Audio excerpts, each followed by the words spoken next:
आणखी एक मोठी बातमी येते। विधान परिषदेचे 10 आमदार निवृत्त होणार आहेत। अनिकेत तटकरे आणि सुरेश धस निवृत्त होणार असून पोतनीस आणि निरंजन डावखरे यांचा देखील कार्यकाळ संपणार आहे। त्यामुळे विधान परिषदेमध्ये रिक्त होणाऱ्या जागांची संख्या आता 31 वरती गेली आहे। विधान परिषदेचे 10 आमदार निवृत्त होणार आहेत। अनिकेत तटकरे, सुरेश धस, पोतनीस आणि निरंजन डावखरेंचा कार्यकाळ संपणार आहे। अधिक माहितीसाठी जाऊयात आमचे प्रतिनिधी अजित मांढरे यांच्याकडे। अजित, काय माहिती?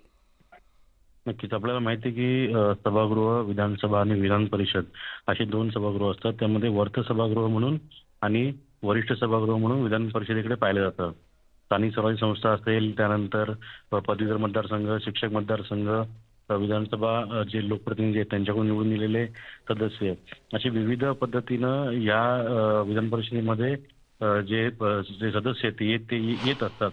पण आता याच्यामध्ये आपण जर पाहिलं तर गेल्या 5 वर्षापासून जवळपास 21 जागा ज्या आहेत ते विधान परिषदेमधील 78 पैकी रिक्तच होत्या। आणि आता ज्यानुसार माहिती मिळते त्यानुसार 31 मे पासून ते 7 जुलै पर्यंत जवळपास 21 आमदार आहेत विधान परिषदेचे जे निवृत्त होणार आहेत, ज्यामध्ये स्थानिक स्वराज्य संस्था, शिक्षक मतदारसंघ, पदवीधर मतदारसंघ आणि विधानसभा सदस्य निवडून दिलेले सदस्य।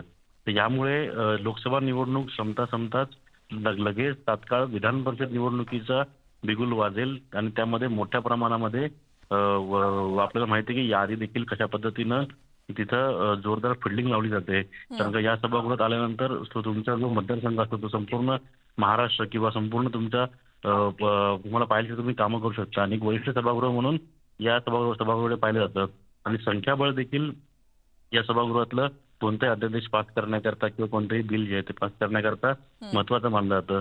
त्यामुळे जर या सभागृहामध्ये संख्याबळ ज्या पक्षाचं जास्त असेल त्यांना बिल पास करण्यामध्ये किंवा त्यांचं म्हणणं पुढे नेण्याकरता महत्वाचं ठरतं। आणि त्याच पार्श्वभूमीवरती आता भविष्यामध्ये आपण जर पाहिलं तर जूनमध्ये ज्यावेळेस 21 आमदार जे विधान परिषदेचे ते निवृत्त होतील त्या काळामध्ये संपूर्णपणे राष्ट्रवादी काँग्रेस पक्ष, अजित पवार गट, त्यानंतर शरद पवार गट असेल, शिवसेना उभाटा असेल, या सर्वांची कसोटी लागणार आहे। कारण का इथं निवडून आणण्याकरता तेवढं संख्याबळ आवश्यक आहे। बिलकुल अजित, धन्यवाद या सगळ्या माहितीसाठी।